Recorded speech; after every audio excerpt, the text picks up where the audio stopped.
to the Sleepless Podcast, where I interview people that are much more qualified than me in just about every area. And I have never had a more true statement said than today's game. I am as nervous as I've ever been for one of these, I think. And it's for very good reason. The resume that I've got here is unbelievable. And I'm going to just try and rattle it off and see if I don't forget anything.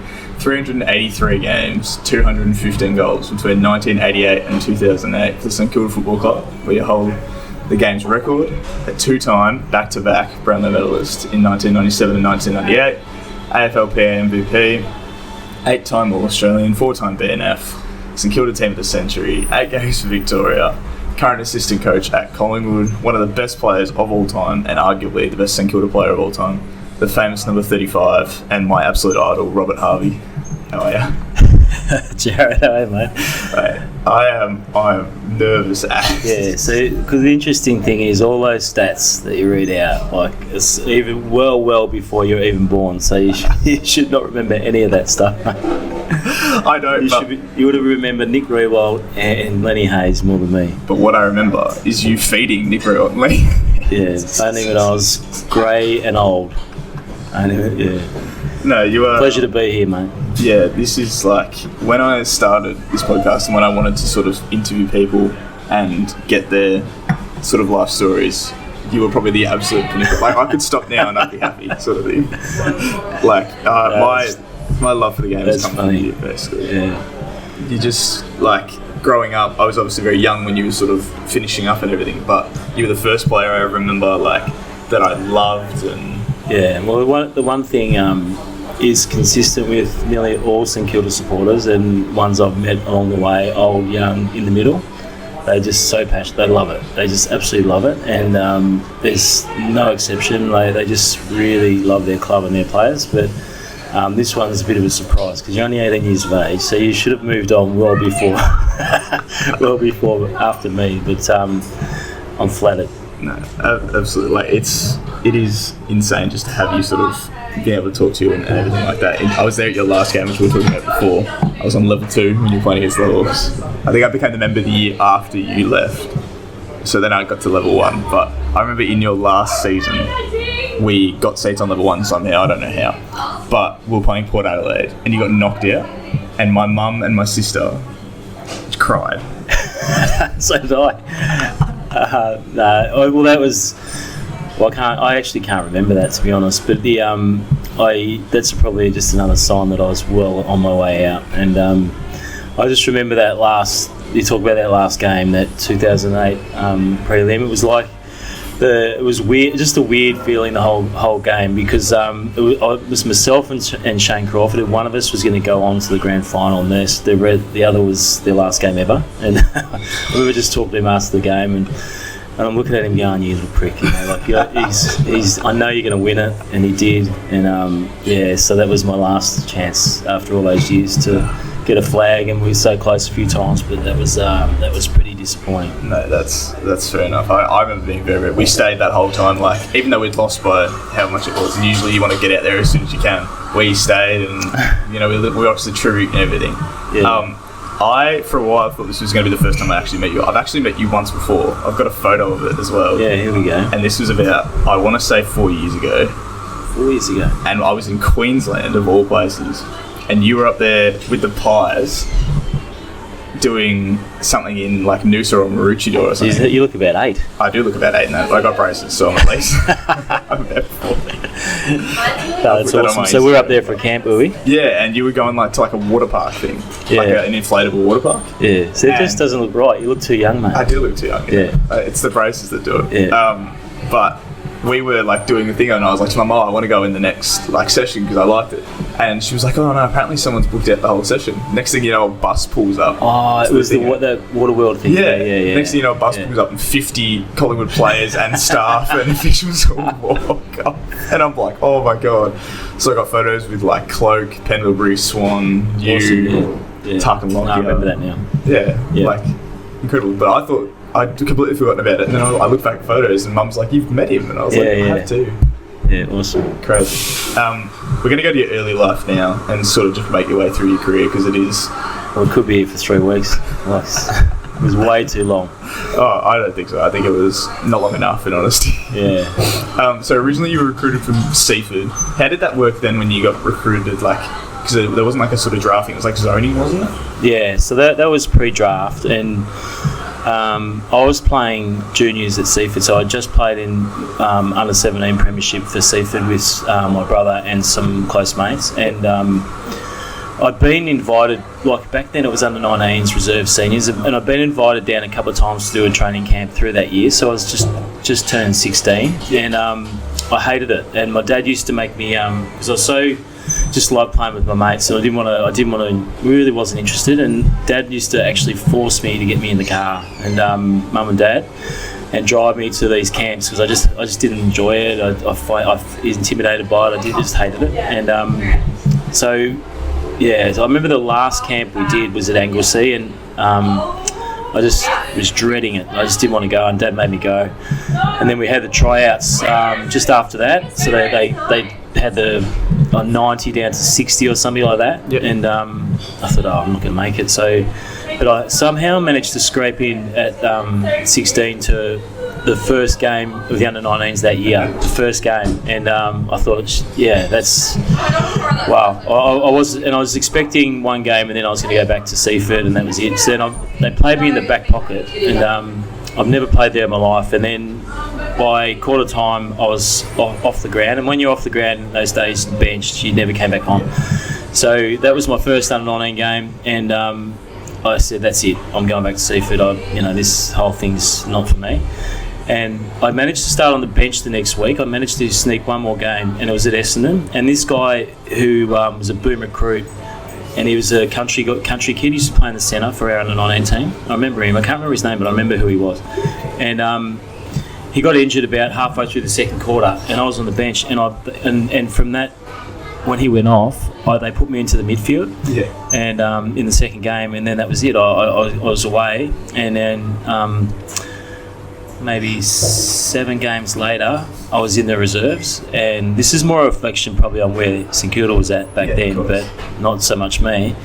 And then 6 games after that, I was in the seniors, and that was the whole thing. So I was literally 1 quarter or a half away from never going back there again, and to probably 8-9 weeks later being in the seniors. That was how quick it happened.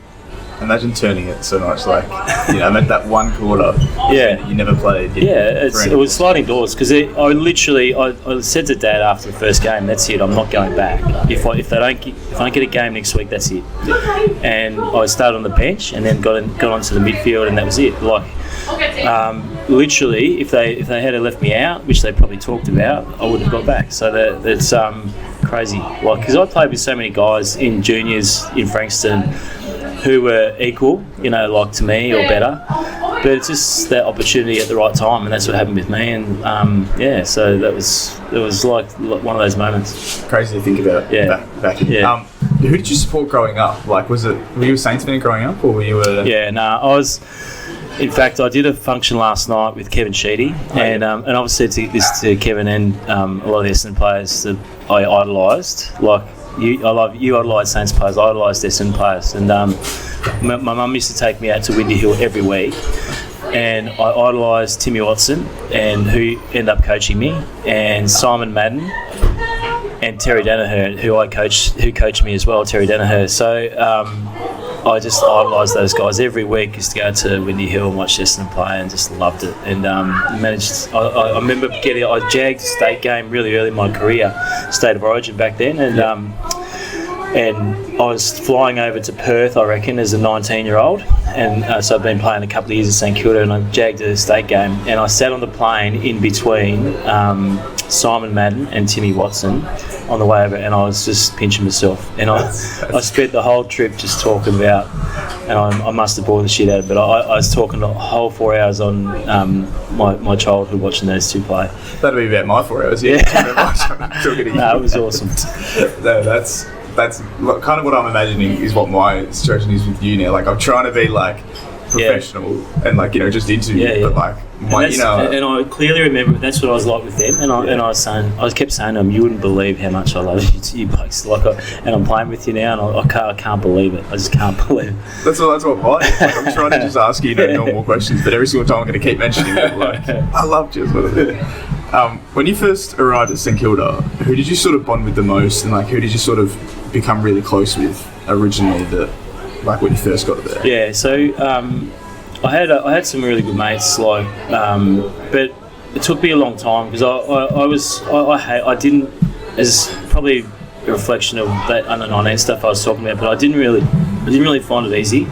I find the whole environment at that level, because I was only 16 when I got my first game, and I was still doing Year 11 at John Paul College in Frankston. So, and I was really quiet, shy kid. It was over too much for me. So, and I was thrust into this world of men and Moorabbin disco. It was just crazy, like within 4 weeks, I'm going out with these adult blokes drinking, and it was really it was a big change, and I feel for my mum and dad, because I'd be coming home all hours, picking up my school bag and going to school, and I grew up really fast, and in some ways, but in other ways I didn't, and I found it really hard. But the two guys probably who really helped me early days were Trevor Barker, the late great Trevor Barker, who I got to know really well, and I got to know his dad for a long time after Trevor passed away. But he just was he was like the custodian of the club back then, Trevor Barker. So I don't know if you're young enough to remember. You would know the name. I've heard. So Mum's told me a story. She used to live next door to him. Well, he was like behind her house, sort of thing. And so he had a pool out in his backyard. And so every single day he'd be out there, and his buddy smugglers in the pool. Yeah. And Mum and her mum, so my nan, would like keep looking over the fence at him. And he would have a different girl there every day. But the one thing he was, because he was a playboy and all that, and he lived the life, and I used to go with another couple of guys and go around to his house or one of his friend's house, and they used to have the pool parties and all that. That was all good fun, but in the end, he loved the club so much. He was like the custodian of the club. Like he straight away, he just had this loyalty to the club that you just couldn't believe, and he just loved that place so much. And in the 80s, when Lindsay Fox was there, he was one of the instigators when no one got paid, and he said he took 10 cents in the dollar or something like that, and he just he single-handedly saved the club a bit in that regard. So everyone looked up to him, but he so brave on the field, but just loved the joint so much, and made you talk to supporters all the time, like embraced all the supporters, and he was just awesome. Unfortunately died at 39 from bowel cancer, which was just a shocking thing for everyone that had to go through in the mid-90s. But because he probably would have coached the club, to be honest. He coached Sandy to a few premierships, and he was coaching our reserves, and I reckon he would have been one of the next in line to coach the club, which is a shame. And the other one was Danny Frawley, who was a really young captain, but because I struggled so much, him and Anita and their girls, they didn't have girls then, but as they accumulated their family, they became like my family. And I know early days when I really struggled, I used to go around their family every week for dinner, and I sort of felt like part of their family a bit. So he just made it a lot easier, and he was an awesome captain because he got everyone after games to dinners, and it was a great experience to have him there.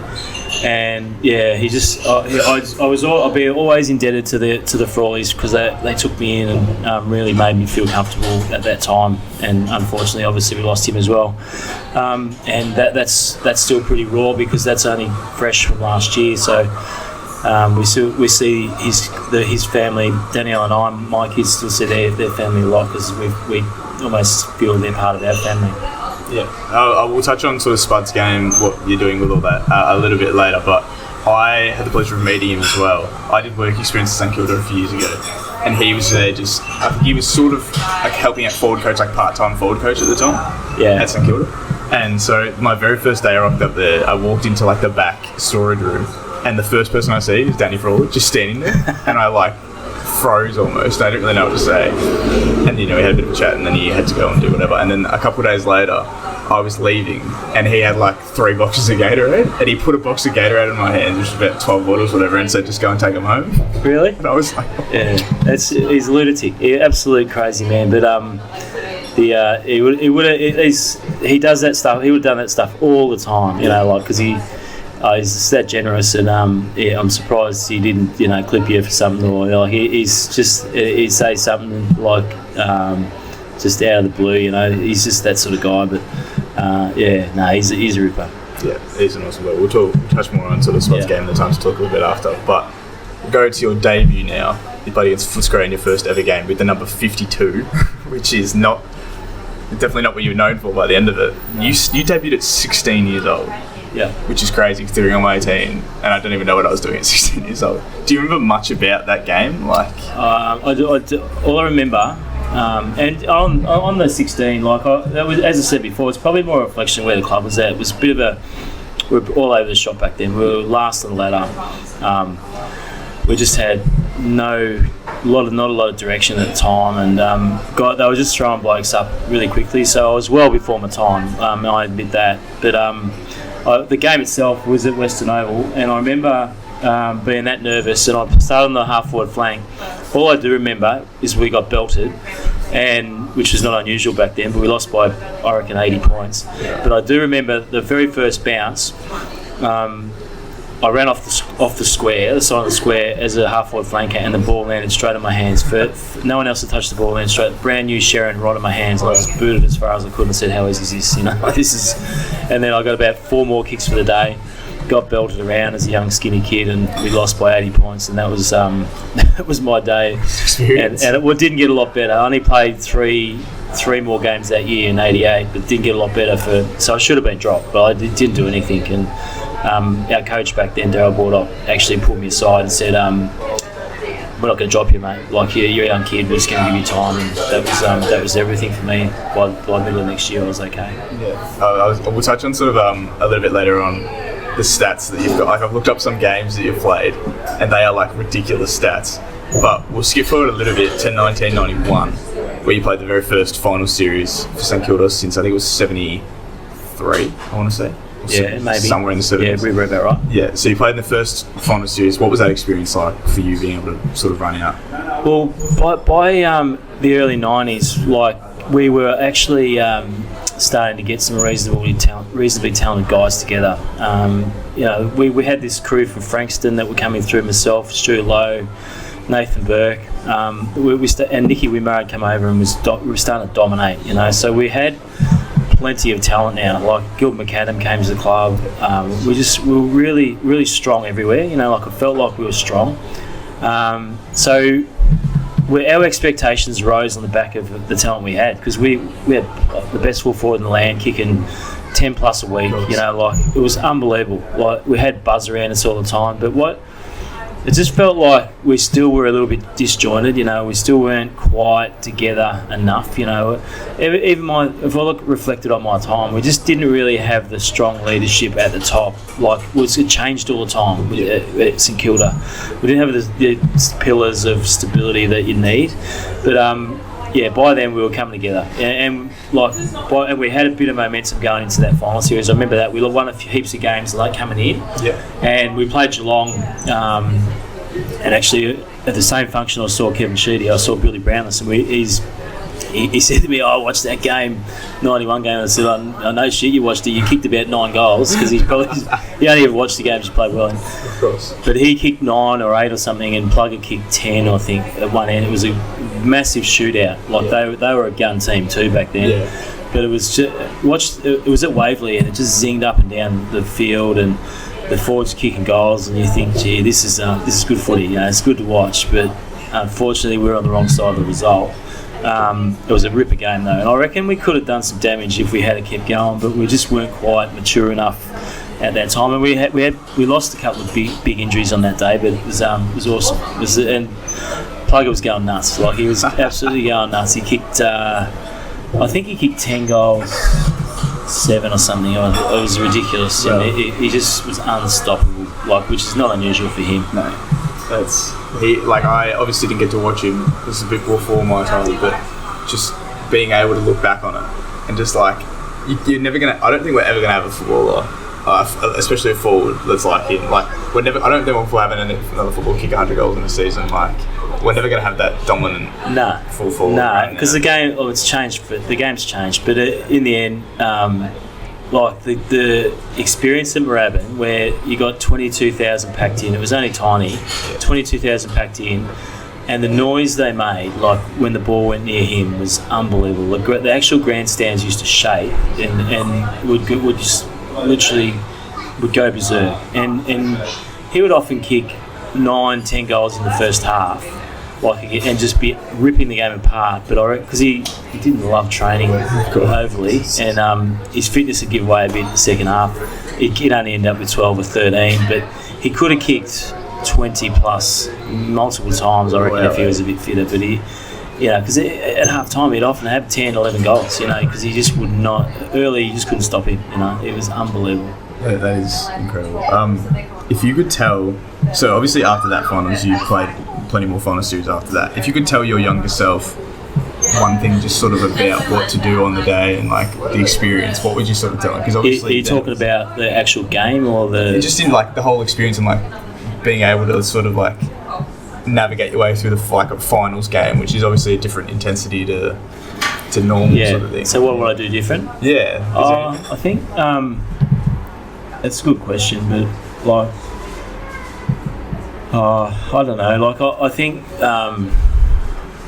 it was pretty hard because I just feel like we were just playing all the time. We didn't have a lot of strategy, or if you like, or like I don't know. Somehow, if we could just be a bit more organised and gel together as a team, I think we would have been better. So I don't know how you fix that or what. I don't know. It was because we just all went out and played, and it was good, but it wasn't just quite the best it could have been.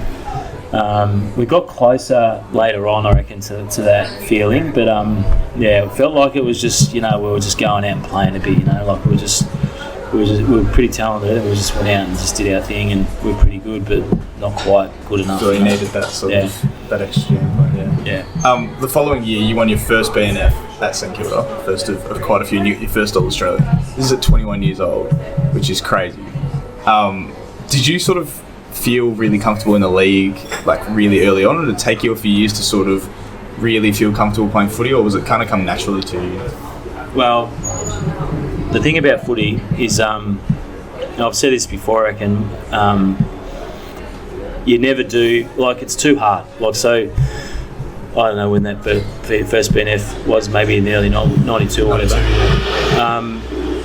But I clearly remember you win the BNF, you think, now you got to do it all over again. Like it's going to get harder next year. You're going to get more attention or whatever it is. You got to be fitter. You got to do this, you got to do that. Like so, my mum was working like that. And it's probably my upbringing a bit. My upbringing was like very, coming from modest background where you're respectful. Like you. So my mum and dad brought me up that way. So I never ever had that inclination, and probably in a lot of ways I should have been a bit more confident in outwardly about that, but I don't know, I just felt like you never nailed that game because it was too hard. And even though I was playing okay, like I just felt if I don't go again or I don't get better, you just get gobbled up, and it's too hard. So I never felt it, no. And even till 2008 when I finished, I just never felt like I made it because it's too hard. You just think, now I've got to do it all over again. You've got to do it. So every year you feel like you've got to climb the mountain again and again and again. And it's too hard. It's such a hard game. And you just got to keep going. No, that's it. It's just the way you sort of played for so long and so consistently too. It's just like, from an outsider point of view, it looks like you just cruised your way through, but obviously there's so much that... I had big issues like with overtraining and being obsessed with just running and like, and to be honest, I could have done a heap better. I was back then. I loved going out. I loved as a young kid going out. I probably drank a little bit too much. I didn't look after my body as well as I could have. But when I trained like a maniac. Like I was obsessed with training. So I reckon I always had a balance in my life of like enjoyment and footy. I wasn't all footy, but and I sometimes I took the other bit too far. Sometimes I took footy too far. But like training, I had this obsession with training. I remember one night. I couldn't. I think about now. I think what an idiot. But like I trained on Thursday night. We were playing on a Saturday, and I was in this like obsession mode. I must have been like 21, I reckon, or 20. And so I'm playing 2 days later. I got home from training. I thought I'm not fit enough. I'm just not fit enough. So I went for like a 10k run on that Thursday night, and then on the Saturday I couldn't get out of my own way. I thought, what an absolute idiot, you know, like. So I had this like obsession that I couldn't stop with training, and that was something I had to deal with as it went on. I remember I've heard that story of you doing like the 10k runs and stuff like that when you shouldn't be, and they had to like force you back to the club. Because I used to get spotted running down Beach Road by staff members, and they dobbed me in all the time. They dragged me to the office and saw you running 10k. Just lock you in. It wasn't me, no. It was a bit of an issue there for a while. 1994 now, you played in that infamous game against Collingwood when Nicky Wimbar put up the jumper. How much of an impact did that sort of make for amongst you boys to sort of like bring together? Because obviously then 3 years later, you went and played in the grand final. Did that sort of like really help to bring everyone together? Like how did that sort of make... Well, I reckon I might have been injured or something that day. I played, but I reckon I sat a lot of that game out because might have been injured, so I can't remember it fully. But I do remember Winmar was unbelievable that day. He kicked 5, I reckon, on the wing or the midfield. But he, it was. I reckon like that whole gesture, like at the time, it didn't probably get the attention it gets now. Like I didn't feel. Like we sort of moved on into the next game, but it didn't really. I mean, I know it was on the paper and that, but it's gained much more legs now, and fair enough, you know. Like so he's a lovely bloke. Like saw him again last week, one of our ex-teammates 50th, and he was a ripper guy. But obviously real passionate about his heritage, which is great, and it was just. You look back now and you think, good on you. Like, what a great moment that to stand up like that and do that thing, and and we know now, like all the issues around this sort of stuff is prevalent, but he's a leader in his for his people, and that's great. Yeah, it was awesome. We've obviously heard so much about it. It's brought up every year. It's unreal. Like it's so cool.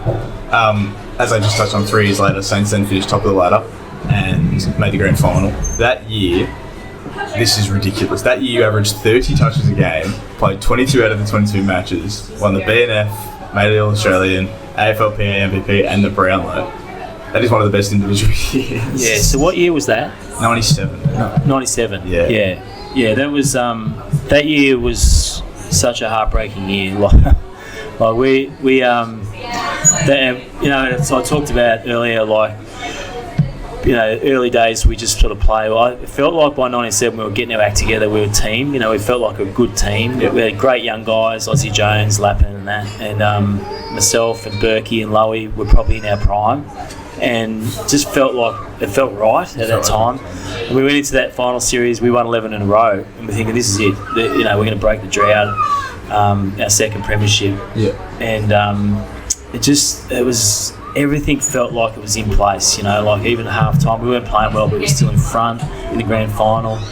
It just felt like a destiny year, and unfortunately the wheels fell off in the second half. But I don't know, I don't know why. I don't know what. I still can't put a finger on what happened, but I know the heartbreak for all of us. We catch up now. Still, really, it's pretty raw still, because you think we're 60 minutes away from a flag with 13 or 15 points up at half time. Just got to see it out, but we couldn't quite get it done, and I don't know why. I just don't know why what went wrong. But that was a good year. It was a good fun year.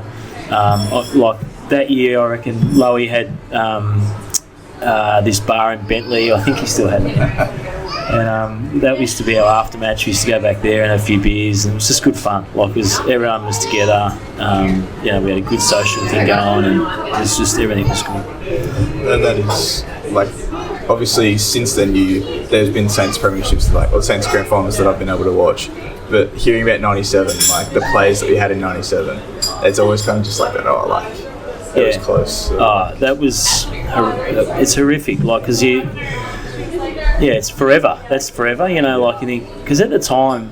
You know, like I was in the rooms after the game. It was devastation in the rooms, but you had this feeling like, we'll be okay. You know, because we're young enough. We'll just go again next year, and we should have. Like that's what it should have been. It should have been like that. You learn from that. You get better. You're stronger. You go again. But for some reason or whatever reason, we couldn't keep that together. You know, we lost the coach the year after. Yeah. We lost a lot of leadership at the top. Changed, and again there was no stability, and we lost our way again. By 2000 we were bottom. Yeah. So it just was really unfortunate situation. We should have been better, but I don't know what happened. I just don't know what happened. No, well, I don't think during the year you could have done much more reading out those stats before, like playing every single game and 30 touches. Yeah, no, it was a good year. I felt good because I was 26 or 7 that year, so I was at my best, prime. So I should have been playing well by then.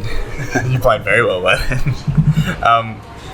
Was there any sort of like when you went into that grand final? Did you sort of feel like you were that 20-year-old kid again going into this first final series? Like, because that's a whole new experience, obviously. Did you sort of feel like that initial nervousness coming, like creeping back in? Like, yeah. Well.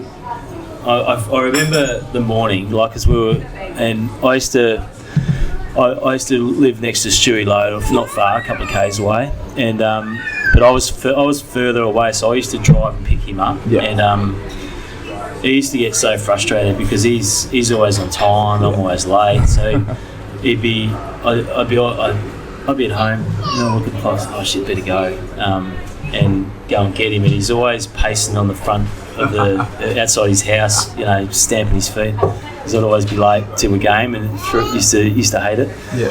But I remember that game when I was picking him up, like we were really early, like, and I'm going, this is not normal. Like usually we're late, and he's pissed off at me because I'm late and all that. But we were so early, and I remember with we could get traffic, you know, the G on the way grand final day, all this stuff.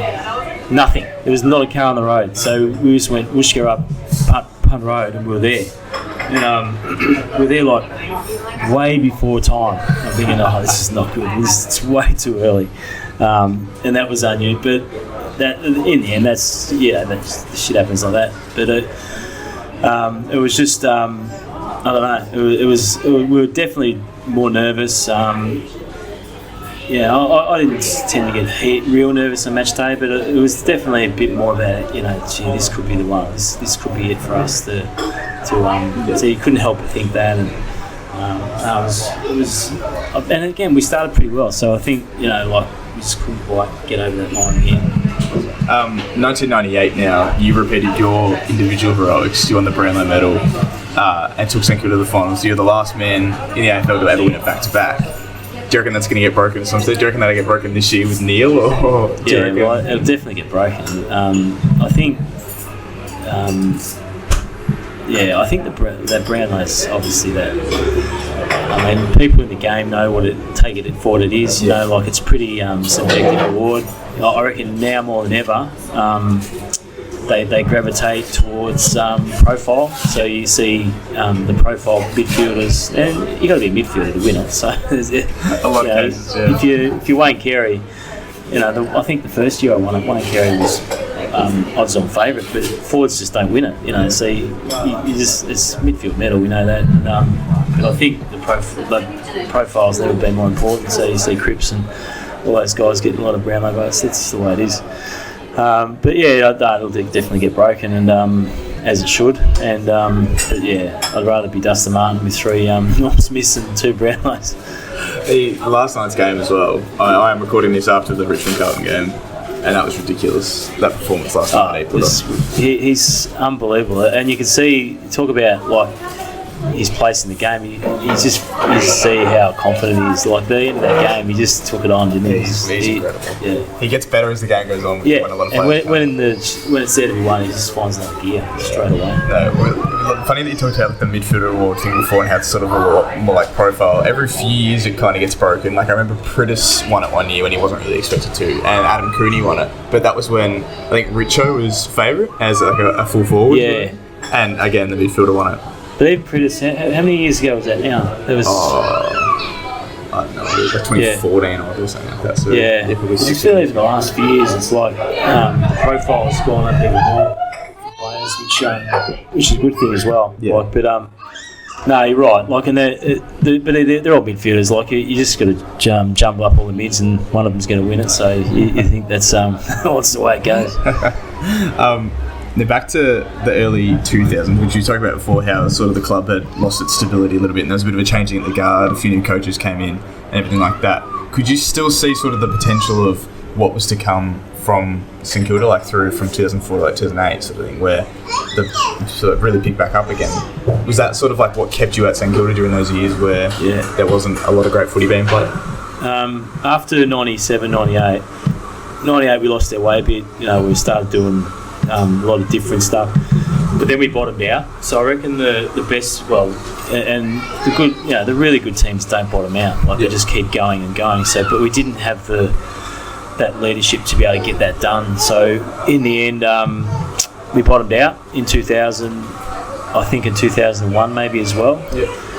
And we loaded up really good draft picks, and we got great talent in, like with Rewalt, Kaczynski, Goddard, Del Sano, Ball, like all high draft picks, Montagna, high draft pick. And you could see then that we were starting to launch again. Like we're starting to get a good group together.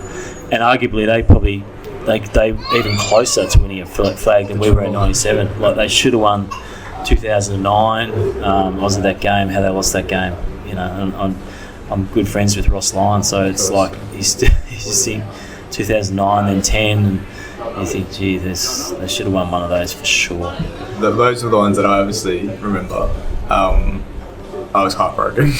In 2009, so it was Saints versus Doggies in the prelim, and and so before the game we're on the train going there, whatever, and Mum said to me, because I was with my mate Zach, who was so jealous that I was going to meet you as well, and we were on the train and Mum goes, don't cry if we lose, just be happy that, you know, the season was really good and don't cry if we lose. And I was like, yep, you know, I won't cry, I'm a big tough 7-year-old, whatever. Anyway, game gets played, Rewalt kicks the goal to win the game, and I bawled my eyes out. Like, I literally was crying. Mum thought she had to take me to like the St John's, like the ambulance, like things that were there. She thought I was having like heart palpitations. Yeah, it's awesome. And that was that's sort of how much. Well, I remember that game, because that was tight. That was really tight. So Rewalt kicked that goal just at the end, but the week after you would have been crying as well, mate. Like that was, you should have won that. Tough. Yeah, just missed too many chances and crazy. A bit of just dubious circumstances. Hawkins hit post. And this toe poke and just. Did you go? Did you go that No, one? I didn't get to. I was away, I think. Did you go to 10? No, couldn't get tickets to 10. And then had to watch the draw at home as well. And I had to watch the replay at home, and I think I turned it off at half time. I was like, I don't think I can watch. Oh, the replay was one-sided. But I couldn't do it. Lenny Hayes was unbelievable in that first one. Unbelievable. And so was Goddard in that first one as well. What a game. I remember everything about that game. Every goal, everything. Well, they probably should have put the Saints away a bit in the first half, but they kept us in. They kicked out really early, and then we just pegged them back slowly. But then Lenny Hayes and Goddard in the second half. Unbelievable. Yeah. Back to 2003 now, a bit of a shining light came through. You were named as Ruck Rover in St Kilda's Team of the Century, so the whole 20th century. How did it feel to sort of be honoured like that amongst the greats of St Kilda? And you were still playing at the time, obviously, so being able to be named while you're still playing as one of the greats of St Kilda felt pretty cool. That was good, because by then you're getting older, so I was like 32 or whatever then, so you're starting to see the end. So you start smelling the roses a bit when you're that age and taking all that in, because you get to meet so many of the past players as well. Yeah. And that's what the club's done pretty well, I reckon, is you get to see a lot of the past players. You get great respect for the history of the club, even though it's only won one flag. Yeah. You still know that there's been a lot go before you. And I talked about Trevor Barker in the 80s and what he sacrificed. Like, so many guys sacrificed to get the club where it is. So we're no different to any other club in that we're proud and we've got a great history. So to be named in that team was awesome. I loved it, and it was really good recognition to be alongside some great names. Like you're talking Darryl Baldock, Ian Stewart, like some of the greatest names in the game. To be Tony Lockett, to be named Nicky Wimmer, what a player! Like to be able to play with those guys is amazing. Yeah, that's like, and I feel like because you were still playing at the time, it's sort of like just elevated your status even more. Like you were obviously so well recognised from everyone that you were just this gun of a player, and like you were still playing, but you were getting older. But like everyone knew how good you were and how good you still were at 2003. So. Yeah, well, and to be honest, I kept thinking then this is still a chance. Like, so I could see the young guys coming through, but I knew it had to be quick because I was 32. So I think I'm going to hang on one more year. But I used to say to Ross Lyon, like, because players, they keep playing. So I say to Ross Lyon every year, like, you tell me when I'm done. Because if you think I'm done, I'm done. Yeah. And he'd say one more you'd find to go again, and then halfway through 2008 he said you're done. And I said fine, let's call presser and we're done. Wow. And, that was the way it worked, because I probably just would have kept going. I was going to say, I reckon you could have kept going. We'll touch on to your last season, but like I reckon you definitely could have kept going. Yeah, I respect Ross for that, because I needed to be told. I would have kept going. I'd still be playing now. Your 300th game came in a prelim final, the loss against Port in 2004, and that was a very sort of big thing, because that felt like a lot of Saints fans thought that was going to be the year to do it again. Like they thought it was going to sort of happen again. How did it feel? Firstly, how did it feel to make it to 300 games of all things, after starting as a 16-year-old from Seaford? Yeah, well, the 300 game thing wasn't that big a deal, because you play a long time, you're going to play a lot of games, and that's the way it is. But the game, like to play it in a prelim against Port over there, and it just felt like whoever won that game was going to win the flag, because Brisbane were wounded, they were going after 4, and there was injuries everywhere. So, and we had so much chances in that game to win it. Like we were flying early, and then the G Train kicked his 100th goal, and it sort of halted the momentum we were on, and they came back, and then we surged again in that last quarter, and we were actually scores are level, and we just you look back, and I don't know, I haven't watched it much, but I saw that game not long ago, and some of the chances we had late in that game, you think we should have won that, we should have won that game, and I reckon you win the flag, because as I said, Brisbane were wounded, so it was close. Yeah, did you feel like that was one of your best chances to win the whole thing? Like, if you'd gone through that, like you felt like that was the best chance to win the whole premiership? What do you think 1997 was still sort of like? I reckon by the end 2004 was, but even 2005 after we beat Adelaide in the over there in the first final, to get through and have the week off, host Sydney in the prelim here. Yeah. That's a great chance. And then Sydney, but we were leading Sydney at 3/4 time. And then Sydney went on and won the flag. So they overran us in that last quarter in the prelim here in Melbourne. Like, we had our chances, which that was so close again, but we just couldn't quite get it done. Yeah, just all these almost sort of things, just way too close. It's a bit of the club's probably history. It's always the way that St Kilda curse. And, hopefully this new wave is coming through. Let's hope so. Anyway, this year should be a pretty good year at least. Your final year, so 2008, was probably the year that I went to the most games, so which is why I absolutely idolised you, because you were just this legend. You played in, so you were 37 years old. You played in 24 out of the 25 matches that St Kilda played that year, which is insane. Yeah, you did. Yeah, because I remember Ross saying, "You're gonna have to rest you a bit this year, like your last year and all that." You missed one. And you averaged 21 touches at 37 years old. Yeah, that is. Nah, it's not like. To be honest, the AFL game, you can. It's pretty easy to get a touch if you're, like you can sort of cruise around and get a touch. It's not that hard, but it was the right time for me, and clearly it was proven. Like 9 and 10, the club surged, and my time was done. I was well and truly finished by then, but that was the right call. Maybe I played a bit too long, but Ross was sort of. He was a bit of a. I was a bit of a confidant for Ross as well as a young coach. So probably one of the reasons he probably wanted me around. But it was. it's good. You still go on footy trips and still do your thing, and it's good fun. What do you feel was sort of the reason behind like your longevity at like such a high level? What do you think like sort of kept you in the game for as long as you played? Well, I don't know, because I forever got told, like, because of your training and you abused your body and all that, you haven't looked after it, you didn't stretch much, you did all that, that you'll finish early or you petered out. I just didn't really. Even now, I turn 50 this year, I can still go for a run. You know, a lot of the guys I play with, they can't move. You know, they can't run. They can't. I'm lucky. I just go for a run when I want to. Like, yeah, I feel like it's going to catch up with me all at once. You know, I'm going to get these bad knees or bad hips and I can't run, but I'm lucky.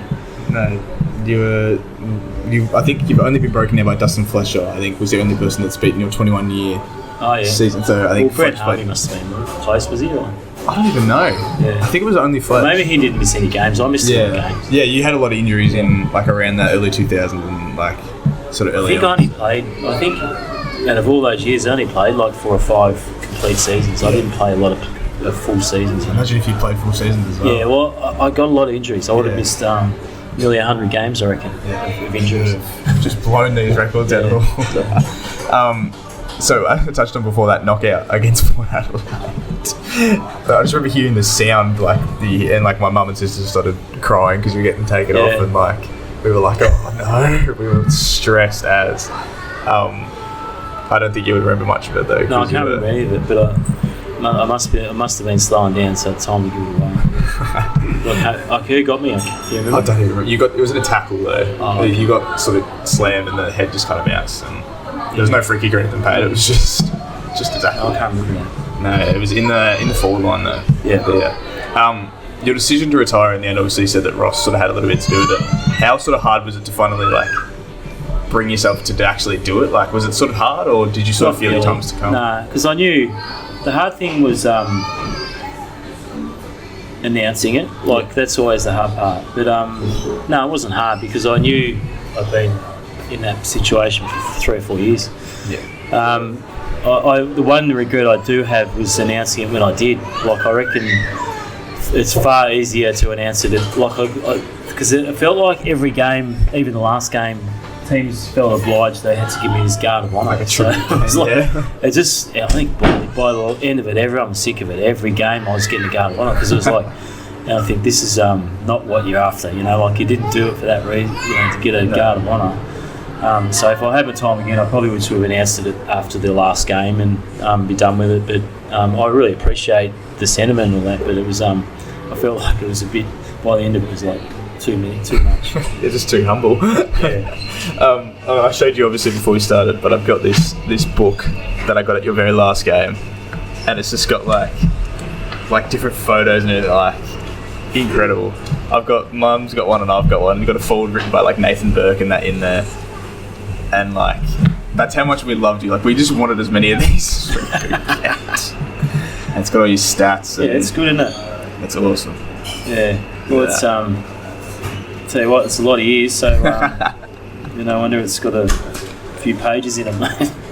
No, it's that's good. There's a lot of heartbreak in there, I can see. There's a Brownlow there. Yeah. What about that photo with you? The old long sleeve. That's the first footy card. That one. Oh yeah. Yeah, 16-year-old. God. 17-year-old. Yeah, nice. That's a keeper, isn't it?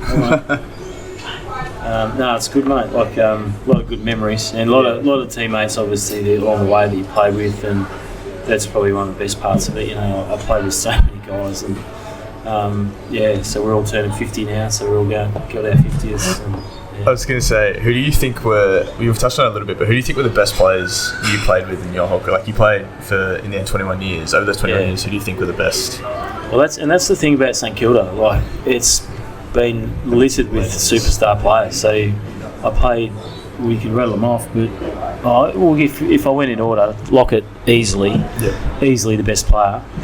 Rewalt, unbelievable player. Like literally works so hard, but so courageous, and what a talent as well. So he had everything.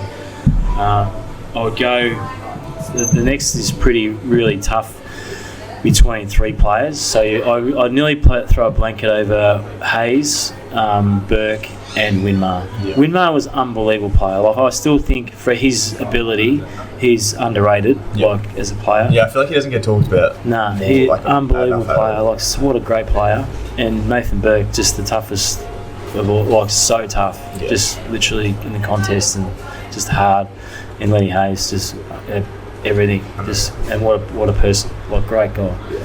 Absolute ripper. And so yeah, they'd be probably the top 5. But I'm leaving out a few as well. With there's so many good players. Yeah. Stewie Lowe, of course. So you got Lowy, who he's definitely probably in that bracket with the Hayes. Yeah. No, that's like thinking back on it. There's been so many like good players that it's so hard to think that you didn't win one in the end. Like there's just so many players that. Yeah, and that's the heartbreak, mate. Because we should have won more than one. We should have won multiple. So, but you can't get that back. Exactly. And that's the hard part. Like you forever. It's forever done now. You just can't go back, and that's really frustrating. And you see, and you get. I'm really happy for guys like say Dustin Martin, who's. Won through, but you thought, gee, that could have been. It just could have had one of those, like we should have had one of those. So, no, it's disappointing. Very disappointing. In the end, obviously, premierships aren't everything, and like we know you had an unreal career. Like premierships won't define how good of a career that you had, and how good of a career that Rui had, and Hayes, and you can tell that you guys were all still incredible footballers, and you had some good times anyway. But.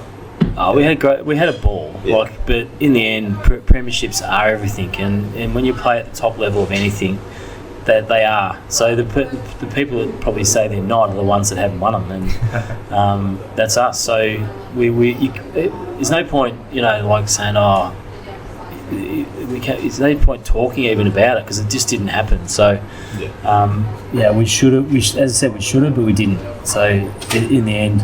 It's all about what you do, not what you could have done, and we should have done better. We didn't do better, and so hopefully I'm in coaching now. So hopefully that drives me still to be able to do that, and in part because you still learn just as much with losing. So exactly. I can impart that stuff on other people, what not to do, and how we can do that better. You touched on Lenny Hayes before. In the very first episode of my podcast, I had Don Elgin, who's a Paralympian. And we were talking about whatever at my house, and I've got my Lenny Hayes autobiography, which was next to this book on my side thing. And I said to him, "What's your favourite? Huh? Which one's your favourite?" I don't know. I got a Nick Rowell one next to it too, so all three of them I'm like, I don't know. Yeah. But I said to him that if I got Lenny on, that'd like be my pick, because Lenny then sort of played like through when he won the one Norm Smith and everything like that. So Lenny's obviously so deep in my heart, and Rewalt and Montagna and Nick Del Sano and Jason Blake, just that era, those guys, that wave coming through then. They were good fun to. Lenny Hayes, what a guy! He lives in New South Wales. He's with Giants. He was. He's not anymore. Yeah. Oh, he's not. Yeah. There we go. Post footy, so you finished. You began as an assistant coach at Carlton. You worked under Brett Ratton there, who's obviously now the Saints coach. And then you moved to St. Kilda as an assistant coach in 2011 under Ross. How was that sort of transition from playing to being then assistant coach, almost straight away sort of thing? You sort of jumped straight into it. Well, it took me a while. I went to Carlton straight away, and I was sort of half in, half out. I was putting my toe in the water, and you can't do that with coaching. So I was lucky. I coached with Rats. He was a great guy, ripper. So I learned a lot there, but there was a lot of disjointedness at Carlton then as well. So I saw all that, and it was really hard for him because it was so disjointed as well at the time. And then obviously that was really turbulent. So I went back to St Kilda under Ross, and that sort of probably made me a bit, it made me grow up. He was a really hard taskmaster. I needed that. I learned so much under Ross as a coach because he's so hard and demanding, and I really enjoyed that. Then went to Collingwood, and just I've been sort of driven to get better as a coach ever since. So obviously went for the Saints job against Rats a few years ago. So and I've been for a few other senior jobs along the way, but it's just builds your resilience and all this stuff. You just try and get better. If you check out or you get sulky or whatever, it just gets you nowhere. So just got to be resilient, keep going, and do what, hopefully get guys better at what they do.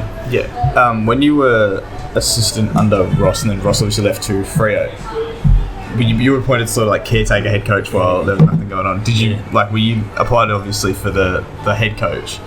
Were you sort of like, what was it, Scott Waters that got it in the end? Yeah. And then so from then, did you kind of just feel like you had to sort of have a change of scenery from? Yeah, well, because the whole caretaker thing was just a PR. But and I shouldn't have got that job against Scott Waters. I'll be clear on that. So so I did go for that job. So that's 4 jobs I've been for. Yeah. So that interview process was good for me. Like, I went for that interview. I should never have got it. I wasn't ready. Yeah. But and Scotty Waters got it. But Dave did give me the chance to get out and go elsewhere, and that's been good for me as a coach. Like, definitely.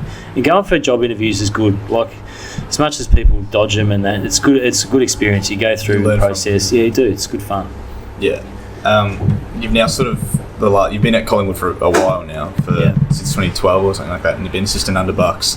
How is sort of life at Collingwood, and how much has sort of like changed over the last few years you've been there, where you went to a grand final against West Coast, and then sort of you've gone a little bit down, but you're still sort of in the mix. How's it sort of changed over time anyway? Yeah, it just changed because I've been there a long time. The whole culture's changed there.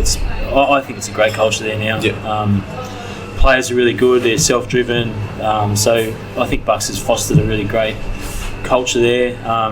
And now it's probably at that level of we need the performance to back it up. But I think the culture and the environment's really good. It wasn't that good when I first got there. There was a lot of after the Malthouse Buckley handover thing. There was a lot of angst, if you like, or whatever it is. It's just unrest. It took a long time to clear that out, but it's definitely not there now, and it's good environment. I think it's a good place for players to get better. Hopefully they can get the performances to back it up. But no, it's a really, really good place to be, and I have really enjoyed being there. Yeah. Tonight, Collingwood play the Doggies at their first game of the round. Like, how's sort of the Pies tracking into their pre-season? Like, do you think there's going to be any players that are going to sort of stand out in particular now, or? Well, we're pretty good. Like, in touch wood, we're as available as we've been for a while, so we're looking pretty good there. But we're a bit thinner with probably our depth of our list now. We've lost a few, so our best 25 is still really good, and we need to keep ourselves available, like every team does. But like I think we're pretty good, and I think we've got some great young kids that are just going to take a bit of time. Ollie Henry's playing tonight, but he's a ripper. He's my super coach team. Yeah, he is. I'd have him in there for sure. And we've got some other kids, first yearers, that are going to be really good too. They just need some time. So hopefully we can keep our guys out there. But if we do, I think we're going to be really competitive. There's Finley McRae as well, who I'm not sure if he's playing tonight, but he's another player that's got a lot of potential from the college. Well, so. And that's Jack McRae's brother. Yeah. And he won't be too far away. He's a good kid, a good player. Yeah. Do you believe that sort of in the future you'll become a full-time, like a proper coach, like a head coach at some point, or do you still want to? Or well, I'm sort of probably not as desperate on it as I was. Yeah. Like, as I said, I've been for 4 senior coaching jobs, and I reckon I've got close a couple of times. A couple of times I probably wasn't ready, and so I think definitely keep just doing what I do, and if that chance comes along now, I'm just not as probably driven or desperate to, I want to keep improving, getting better. But if it doesn't happen, it doesn't happen. It's I've been doing it a long time now, so I feel like I know I can do it. Yeah. I know what to do. It's just a matter of now getting an opportunity. I still think you can make a very good head coach, and hopefully one day, after Rats has won us a couple of premierships, you can come back and come home and coach us. I think Rats has got that one's parcelled up for ages, mate. We're going to go back now a little bit and stories that you've got of sort of your career, because obviously you've played 21 years. There's going to be some incredible stories, and I've got a few of like games and that. But are there any sort of like memories that in particular stick out that like are just insane? That as in stories, you mean? Just like everything that's happened. So. Well, to be honest, I'm surprised it hasn't come up yet, but the thing I get the most asked about even now is my injury to my foot. Yeah, there it is. I got so it. You had right it. here. You need to have it. Like, I get these emails all the time from students who are studying podiatry and stuff, and we heard about this injury you had, and like it's in some case study that we're doing, which it can't be true, and straight away, like I'll be talking, I get asked about it, all the time. And it definitely did happen, but I didn't think it was that big a deal at the time, and I still don't think it's a big deal. But they write it up in these theses. These students write up in these theses. But in the end, Fraser Gehrig and Justin Kazitsi had the injury, and they started. It's in your plantar fascia, and it starts to rip. So it starts to just to tear bit by bit. Once you start to tear it, you can't stop it. Of course. And it took them like 3 or 4 months of playing, so they were getting cortisones in the injury, and then just bit by bit it just rips, and eventually it snaps. Yeah. And then they're fixed straight away, almost overnight, because you don't need it. Yeah. You don't need it in your foot, so they're fixed straight away. So I had the injury early one year, and I was in my 30s, and I thought to myself, it's my last year. I'm not going through all year of going through cortisones, and then eventually it's going to tear and tear. So I said to physio, well, if it's not going to get better now until I tear it, and it's going to take I'll just do it. I want to just fast track that through. And he goes, well, you can't do that. You can't. I said, why not? Like, it's the same result, surely. Because and I said, by the time I come tomorrow, it's going to be done. And he said, oh, yeah. And I went home and went out in the backyard. I was living in Hampton, went out in the backyard, and I had this outdoor table. Yeah. Whatever, so high off the ground here. And I just started jumping off the table, and it took me about 20 minutes just to let it completely go, because you're trying to protect it. Yeah. Once I let it go, it just snapped straight away. And it was amazingly painful. And straight away, the black bruising came up literally straight away. Like within seconds, it was bruised, like my whole foot was black. And but I got up, and within 2 hours, it felt fine. But I had a massive bruise, but it felt fine. So I walked to the pub next day, straight into the physio room, and said, "Told you, it's done." And it was all black, but literally went out and trained, didn't feel it again. I remember getting told that story. So you were on the front bar a few years ago where you told that story as well. But years before that, I got told that story from mum or something like that, and I just couldn't believe it. Yeah. It definitely happened, because I get asked about it all the time. And people. All these medicos go, it didn't happen, it's all made up. Some West Coast bloke rang me probably 2 or 3 years after it happened, and he had it, and I can't remember what his name was, but anyway, he goes, so I've got this injury, I'm at the end of my tether, it's starting to tear. I said, mate, it works, I'm telling you, just get up there, jump off the thingo. I think he actually took it to the next level. He got on the fence and he jumped off and he fixed his thing over, broke his ankle. He's out for 12 months. He was he jumped from so high, broke his ankle. But oh my god, I get asked about that all the time. No, that's and I believe it. I'm so that's 100% happened. But I couldn't do it myself. I don't think I could bring myself to do it. Well, you get desperate, and in the end, I didn't want, because I felt like almost I didn't want to. I just couldn't handle the pain. I didn't want to go through the pain all that time. God, I get shivers just thinking about it, because I couldn't do it. Do you have any sort of games in particular that you remember stand out individually? So many. As in, because I don't remember a lot about my career, but at St.Kilda. Yeah. For whatever reason, we just have the bizarre things going to our club. So I played in the Siren Gate game down in Tassie, where the siren had gone, but no one heard it. I played in the game at Waverley where the lights went out.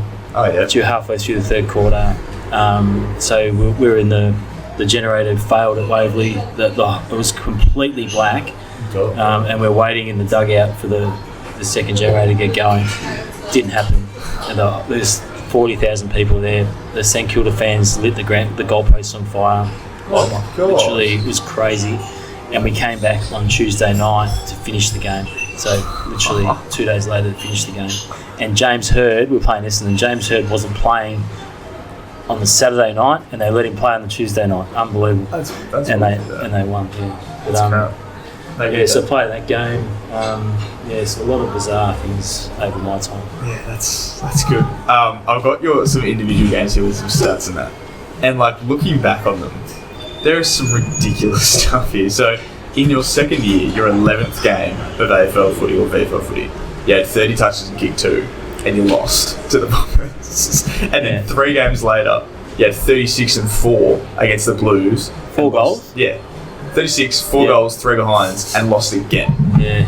And then the next week you had 30 and 2 and finally got a win against the teams. This is at 17. Was that in my second game? Yeah, we were a bad team. We were. And we lost a lot of games. I don't know where we finished that year, but we lost probably second bottom. But like 36 and 4. Yeah. No, because I reckon. When was that? Later in the year. So like around 17 or something like that. Yeah, because I reckon in the second year we were playing early, so I got going like the Essendon game. I got going, and then I was playing. We were playing Sydney Swans at Moorabbin, and I was playing really well. And halfway through the third quarter, I broke my ankle. I went down with my ankle, and I was out for most of the year in that year. So I remember that. God. 1992, you had 41 touches and kicked 2 against Hawthorn. You won that game though, so that's exciting. 1996, you had 33 and 3 against Collingwood. You won that game as well. In 1997, you had 43 and 2 against Adelaide, and you lost 43 and 2. What year was that? 97. So in the grand final year, but during the year, you lost to them. So they beat us during the year too. Yeah. I can't remember. Yeah, but then the next week you backed it up with 40 touches again and you won. So it didn't matter. This one is the most shocking one. 1999, where you said the club had sort of started to bottom out a bit. You had 45 touches, kicked 3 and had 3 behinds against the Doggies, and you lost by 4 goals. Yeah, I do remember that game. Actually, that was I don't know. What's that saying? I don't know. What was going on at the club at that point? Yeah, well, we were in free fall by then. Like when you I think that was when Timmy Watson was coach. I think he's Grant Thompson came the year after, I think. Like Blighty. So Watson, Blighty, It was so much going on then. Yeah, no. Like, just looking at them, I'm like, oh my god. Like, they have some ridiculous stats. And then, not like a game, but in 2006, you came equal 9th in the Brownlow, and you were 35 years old. That's pretty good. How many votes? 12. Really? Yeah. That's the year the Goodsy won. But that's what I mean. Once you got a bit of a name, you get a vote. Just turn it up, sometimes. So, that was still good fun, mate. Like, in the end, after a while, you get the hang of it. So you just know what to do. And, would have liked to have won a few more games. Yeah. You average 25 touches over your career. That's pretty good. Yeah. That's not bad. Now we'll touch on something that we sort of mentioned a little bit before, which is Spud's game, which is coming up, not this round, but round 2 against Melbourne. Do you want to sort of explain to listeners what that is and sort of your involvement with it and their time to talk and everything like that? Well, I think it's definitely been driven by the family and the girls. Anita and the girls have been really vigilant on this topic, and I think they want more than anything to make some sense of it all and to get the awareness out there on this terrible thing. So they've been unbelievable. Like Danielle and I and my wife were talking about it last night, because there's a new thing on the St. Kilda website with the girls. Yep. And Keely's, their youngest daughter's overseas in America. They did a thing on the website, and it was just beautiful about Spud and that. But they're really passionate about making sense of it all, because he'd be so proud of them with what they're doing and how they handle themselves, and it's just fantastic. And I reckon it's going to be an awesome night on the second round against Melbourne. It's going to raise great awareness, and hopefully we can make some sort of difference to get people to talk about stuff more. I know Spud did that in his later years. He still talked about it, but couldn't quite beat it. But in the end, they're really passionate about that. I think it's a great thing, and I just can't be proud of how they handle themselves. I think that it's awesome what they're doing, and they're gonna raise great awareness for this cause. Yeah. It'd be pumped. It'd be so yeah. Like a lot of the big names are doing, like Stulo's doing it. Like it's just so cool to see, and like bringing everyone together for a really, really good cause. It's so good. I just reckon he'd be watching up there. He'd be so proud of it, like so proud. You know, like he'd be getting a laugh too. Like it'd be so good, and I can't wait for the night itself, because I reckon it's been pretty. It's one of those ones where, like, we don't talk about it a lot, but it's probably brought it back to the surface a bit, you know, having to deal with it, and that's been hard, but yeah, it's so good with what the girls are doing. Yeah, it's been really awesome to see, and I believe I'll be getting tickets to that one. I'm members still, so hopefully I can get in like the members pre-sale thing. And it'd be a great game. Yeah, so I'm really looking forward to that one. Great people and cause, and it'll be really, really good. Yeah, for sure, mate. Yeah. What's sort of next for you? Do you have any sort of plans for anything else, or like you happy with how you are at the Pies? And to be honest, I don't know, mate. Like I'm been doing it a long time, so I've probably got to get a backup plan. There's no longevity, or there's not a lot of longevity in this game, but especially with all like the COVID stuff. I say that I've been doing it for a long time, but no, I think just get a backup plan. Well, my kids are getting a bit older now, so just keep doing what I'm doing, get better, like sort of try and, you know, do different skill sets and do all that stuff. But I like it. I really enjoy what I do, and be ready. Just be ready if I get the tap on the shoulder, whatever, at some stage, just be ready to do something else. And we've still got plenty of stuff to get. When I finish up, I'll go back and support the Saints and maybe go and play again. For the Brits back up. I'll play over 50s or something. It's been an absolute honour to talk with you. You're probably my favourite player of all time, and like just doing this experience is so cool. And I'm so grateful and a shout out to Steph Jochi, who kind of put all this together. Yeah, she's a star too, and she was awesome to talk to as well. Like I obviously went to. She was my teacher at school, but she's just really awesome. And she's doing good things for the girls. Hopefully they get a flag. Yes, they're looking real good this year. They're looking really strong. It should be a good final series. Hopefully they win the last two. If we win the last two, hopefully get top two and get this has just been amazing. And a final question. I'll be talking for a while, but my final question: can I have a kick with you? So you can, but do you want to have a kick with me? Like I'm a bit scared. I have a kick at Collingwood now. I can't kick more than 20 metres on that. I can't kick it on 18. No, let's do it, eh? Let's do it. Sounds perfect. Yeah, thank you so very much for coming on. No, it's my pleasure, mate. Awesome. It's been a good fun, and good luck. Thank you, mate. All right, cheers.